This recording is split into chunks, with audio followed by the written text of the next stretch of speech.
Good morning students. Class 7 subject आपका है हिंदी व्याकरण। बुक नेम है स्टूडेंट्स आपका कुटीर। Okay students, open your book. हमने नेक्स्ट स्टूडेंट्स आपको चैप्टर 4 हमारा पूरा कंप्लीट हो गया था। आपके 8 क्वेश्चन थे, तो ये सारे 8 क्वेश्चन आपके कंप्लीट हो गए थे और आपका ये बुक कवर भी आपका कंप्लीट हो गया था। आपका सारा बुक कवर भी कंप्लीट हो गया था। तो ऑल स्टूडेंट्स इसको कंप्लीट करके और मुझे पिक भी सेंड करेंगे, बुक कवर और कॉपी कवर। कॉपी कवर का आपको कॉपी पे करना है और बुक कवर का आपका बुक पे ही होगा। ओके स्टूडेंट्स, सो आज हम चैप्टर 5 रीड करेंगे। चैप्टर 5 वाक्य विचार। Today date is 3/8/2021। चैप्टर 5 आपका सबसे पहले क्या है, वाक्य। तो हम सबसे पहले वाक्य पढ़ेंगे।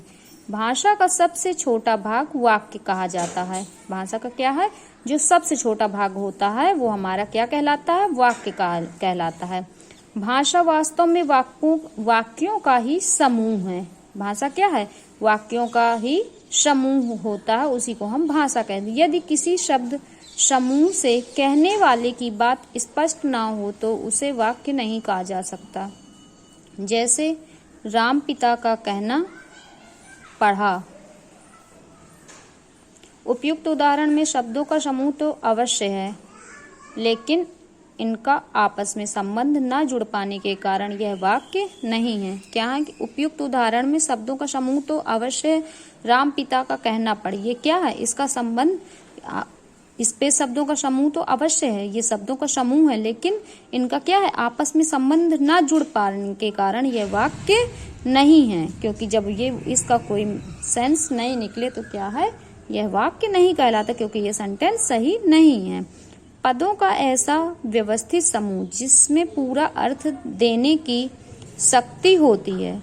क्या है, पदों का ऐसा व्यवस्थित समूह जिसमें पूरा अर्थ देने की शक्ति होती है, वाक्य कहलाता है। उसका जो अर्थ होता है, पदों का जो समूह होता है, वो क्या होना चाहिए, व्यवस्थित समूह होना चाहिए, जिसमें पूरा अर्थ देने की शक्ति होती है, उसे ही हम वाक्य कहते हैं। अब हमारा आता वाक्य के अंग। कोई वाक्य चाहे कितना ही बड़ा हो अथवा छोटा, उसके 2 ही मुख्य भाग होते हैं।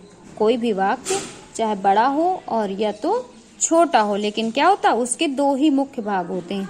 पहला आपका होता है उद्देश्य और सेकंड आपका आता है विधेय। सबसे पहले हम जानेंगे कि उद्देश्य किसे कहते हैं। जिस व्यक्ति या वस्तु के बारे में कुछ कहा जाता है उसे हम उद्देश्य कहते हैं। किसी भी व्यक्ति या वस्तु के बारे में जो भी कुछ कहा जाता है तो वो हमारा उद्देश्य कहलाता है। इसके बाद स्टूडेंट्स आपका आता है विधेय। उद्देश्य के विषय में जो कहा जाता है वो हमारा विधेय कहलाता है। विधेय किसको कहते हैं, जो उद्देश्य के बारे में कुछ भी कहा जाए वो हमारा विधेय कहलाता है। उदाहरण के लिए क्या है, राम वनवास गए।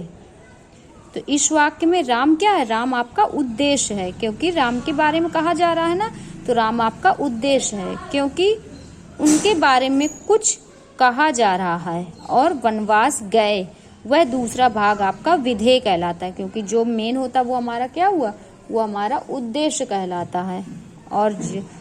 और उसके आगे का दूसरा भाग जो है वो हमारा क्या कहलाता है, विधेय कहलाता है। ओके स्टूडेंट्स, इसके बाद आपका आता है उद्देश्य और विधेय का विस्तार। अब इसको हम विस्तार से जानेंगे। तो सबसे पहले क्या है, उद्देश्य के अर्थ में विशेषता लाने के लिए जब कुछ शब्द या शब्दांश उसके साथ जोड़े जाते हैं।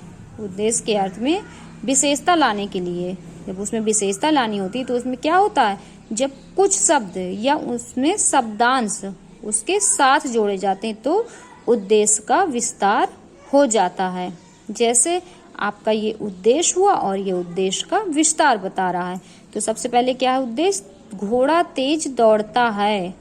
अब हम इसे विस्तार से, जैसे ये घोड़ा है, इसके बारे में हमने लिखा कि घोड़ा तेज दौड़ता। अब विस्तार से हमें बताना है तो नीला घोड़ा तेज दौड़ता है। किस कलर का, वो नीला है ना, तो हमने विस्तार से लिख दिया नीला घोड़ा तेज दौड़ता है। सेकंड आपका आता है रमेश मूर्ख आदमी है। अब हमें इसको जो है वो विस्तार से बनाना, तो कैसे लिखेंगे, गीता का भाई रमेश मूर्ख आदमी है। हमने इसको क्या किया, थोड़े शब्द और जोड़कर हमने उसे विस्तार से बना दिया। उपयुक्त वाक्यों में नीला तथा गीता का भाई ये विशेषता वाक्यांश ही उद्देश्य का विस्तार कहलाते हैं।